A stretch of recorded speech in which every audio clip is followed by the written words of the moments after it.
वाहतुकीचं विघ्न काही कमी होताना दिसत नाहीये। सातत्याने काहीतरी दुर्घटना घडतायत मुंबईमध्ये आणि मुंबईच्या भांडूप परिसरामध्ये रस्ता खचलेला आहे।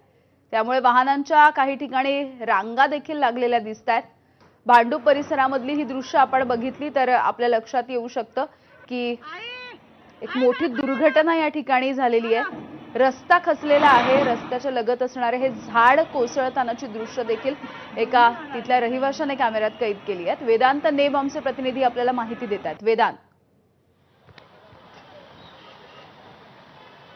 यामिनी, सोनापूर भांडूप मधला जो एरिया आहे त्या ठिकाणी कन्स्ट्रक्शन साईट आहे आणि कन्स्ट्रक्शन साईटच्या लगत असलेला फुटपाथ जो ज्या प्रकारे काल रात्रीपासून मुसळधार पाऊस सुरू आहे त्यामुळे खचला आणि हा फुटपाथ हा बस स्टॉप आहे, एशियन पेंटचा बस स्टॉप आहे भांडूपचा आणि हा फुटपाथ खचल्यामुळे आपण बघतोय जे इथे पत्रे लावले होते ते पत्रे सुद्धा या पाण्यामध्ये वाहून गेले आणि संपूर्ण हा रस्ता सुद्धा आपण बघतोय कशा प्रकारे जे वायरिंग होतं, जे इंटरनल वायर्स आहेत ते सुद्धा आतमध्ये गेलेले आपल्याला पाहायला मिळेल आणि संपूर्ण हा समोरचा रस्ता म्हणजे पूर्ण आपण हा राऊंड बघितला साधारणपणे 20-30 मीटरचा हा सगळा राऊंड आहे तो पूर्णपणे खचलेला आहे, फुटपाथ खचलेला आहे आणि त्यामुळे आपण बघतोय फायर ब्रिगेडचे जवान त्यासोबत मुंबई पोलीस या ठिकाणी तैनात आहेत। त्याशिवाय या संपूर्ण जी साईट आहे त्याला बॅरिकेटिंग केलेलं आहे आणि जे पत्रे आहेत किंवा इथे जर आपण बघितलं तर जो रस्ता खचलेला आहे त्या रस्त्याचा भाग सुद्धा बाहेर काढण्याचा प्रयत्न केला जातोय।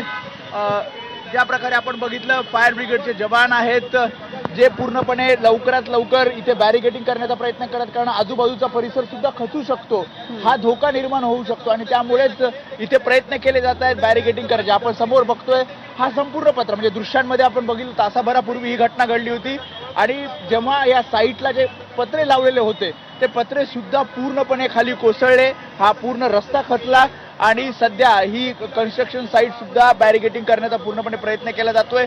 काही लोक इथे जमलेले आहेत, त्या लोकांना आपण विचारत दादा कधी झालं हे, किती वाजता झालं? हे 11:30 ते 12च्या आसपास झालेलं आहे। कशामुळे खचला हा सगळा रस्ता? खचला म्हणजे इथं विकासाचं काम चाललेलं असताना अतिशय डीप असा हा खोल खड्डा होता। त्याच्यानंतर जी माती आहे ती माती त्या पाण्यामुळे खचली गेली आणि जे गटर साफ करण्यासाठी जे कॉन्ट्रॅक्ट दिलं होतं ते कॉन्ट्रॅक्ट होतं त्या कॉन्ट्रॅक्टच्या माध्यमातून पण बराचसा पैसा त्यांना दिला गेला पण ते साफ केलं गेलं नाही। त्यामुळे आपण पुन्हा एकदा दृश्यांमध्ये दाखवूयात की विकासकांचं काम चालू होतं कन्स्ट्रक्शन साईट, मी जसा आधी उल्लेख केला आणि त्या कन्स्ट्रक्शन साईटमुळे हा सगळा खड्डा खोदलेला होता, खूप खोलवर हा खड्डा खोदलेला होता आणि त्यामध्ये सतत पाणी इथे आपल्याला पावसाचं काल रात्रीपासून साचलेला पाहायला मिळत होतं आणि त्यामुळे जो हा फुटपाथ आहे हा फुटपाथ पूर्णपणे खाली वाहून गेला आणि हा पूर्ण रस्ता खचलाय। आता अग्निशमन दल पूर्णपणे प्रयत्न करतंय की या साईटचे जे पत्रे आहेत जे वाहून गेले आहेत ते पुन्हा लावण्याचा, बॅरिकेटिंग करण्याचा। मात्र या सगळ्यामुळे मुंबई पोलीस इथे तैनात आहेत आणि आतमध्ये कोणी जाऊ नये किंवा पुढचा जो भाग आहे या रस्त्याचा तो खचू नये यासाठी पूर्णपणे बॅरिकेटिंग आपल्याला इथे यामिनी केलेलं पाहायला मिळतंय। अगदी वेदांत, धन्यवाद सविस्तर